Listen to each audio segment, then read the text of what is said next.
Hi guys, welcome back to the channel. Yes, unfortunately, we are talking about the food shortages yet again. There is a load of articles currently came out warning farmers, warning us of the food shortages before Christmas, severe food shortages this winter, and that kind of thing. Unfortunately, a lot of the farming things been currently brushed under the carpet and not covered by the media recently because, well, let's be frank, there's a lot of stuff being going on currently, so the attention been kind of elsewhere.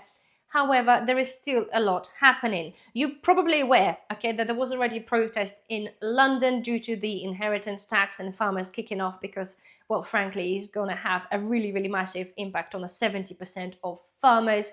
But there is also protest planned on the 11th. And it's happening, as I understand, in London, Cardiff, Birmingham, and Edinburgh, and a lot of people are encouraged to go.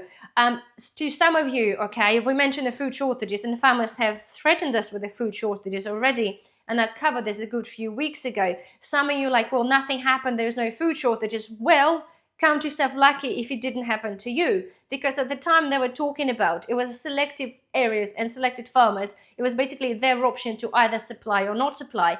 And firsthand myself, I have experienced the food shortages in my local supermarkets, and we're talking about the root vegetables especially. We no longer have a cheap carrots like in the bag, okay? The quantity of the stuff is very limited. Whether before we had like few boxes of veg, we literally have one on the top, and quite often I go there like with the parsnips, there's like 2 or 3 bags left. Something with a sweet as well, only a handful. There's very little about. And many of you as well concurred that you have similar situations happening in your local supermarkets.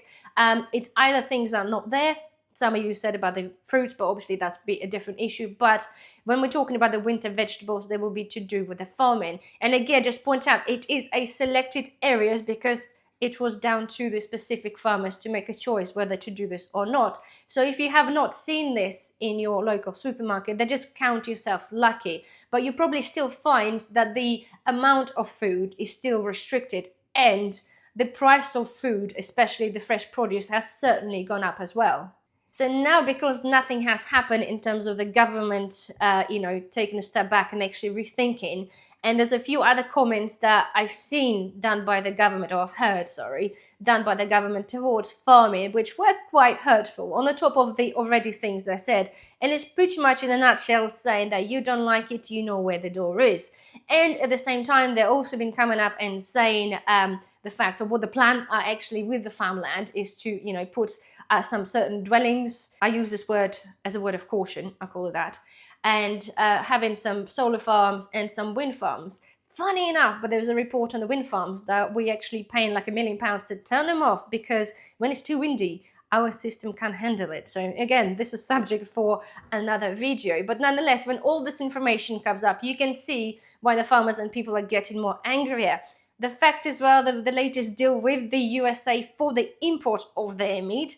And we all know, guys, unfortunately, and forgive me, guys, that do live across the pond, in America, their food, a lot of their food contains far too many ingredients, okay? The stuff that is actually forbidden in other countries, but it is allowed to be sold in there. And their meat regulations, they're not, for what we know in UK, are not that strict.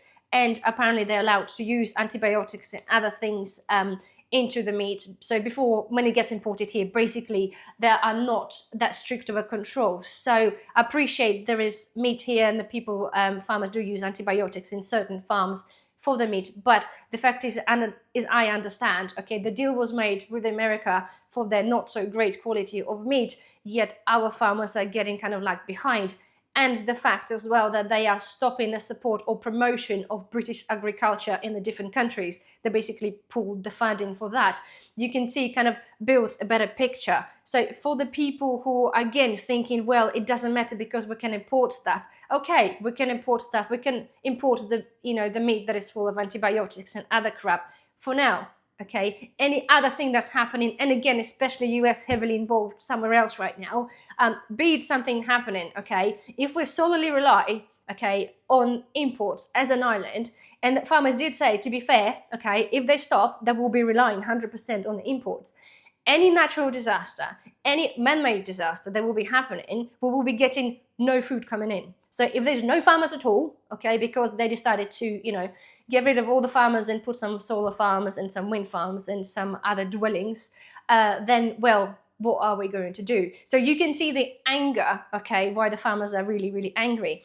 And I'm talking about this again, coming back to the point that initially, when the protests happened like few weeks back, again, it was a little bit of a choice to what the farmers choose or not choose to supply. But now, as I understand it, getting to the point of no return.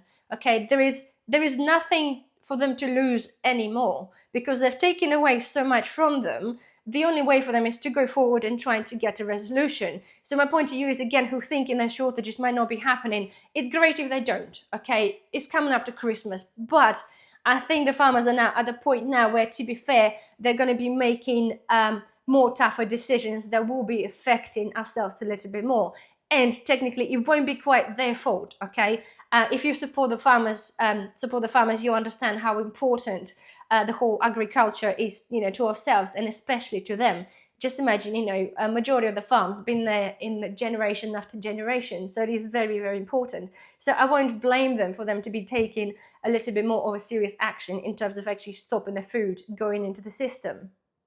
So that video was there just to kind of give you guys a heads up and just to say, because it has been brushed under the carpet, but don't forget, I'm pretty sure many of you do follow the whole, farming, the protests and stuff.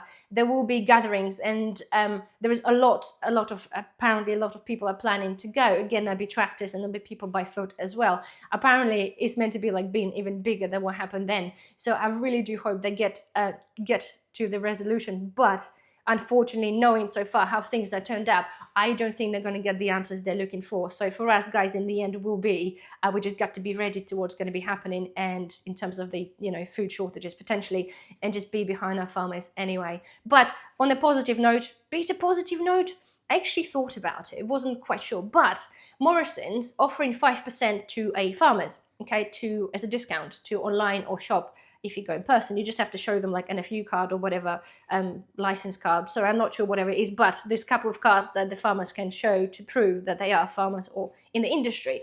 And now they actually introduced Tractor Tuesdays. On Tuesdays, apparently, you could go to the cafe, show your card, and you get a 25% off.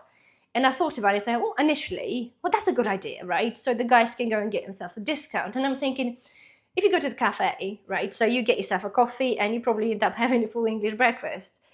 So you'll be like bacon, sausage, meat. And I'm thinking, well, chances are that those guys supplied that. So they got to pay for this to eat it. I understand how the business works. Don't get me started on that. But they offer a meal for children sometimes for free. They offer meal to elderly sometimes for £1 or free. And many supermarkets did that. So is 25% a little bit of an insult? Or could they have done this as £1 or for free just for the farmers? Or is that their way of, supporting the British farmers? I know they said they invest in like another 1.4 million into the farming industry somehow. I'm not quite sure, haven't done a lot of research, but apparently, anyway, this is just to let you know that there is, 25% off. So let me know, guys, what you think, whether you think it's an insult or it's a bit of help, and generally anything else. But don't forget, 11th of December, if any of you are going, let us know, comment down below. Otherwise, well, thank you very much for listening.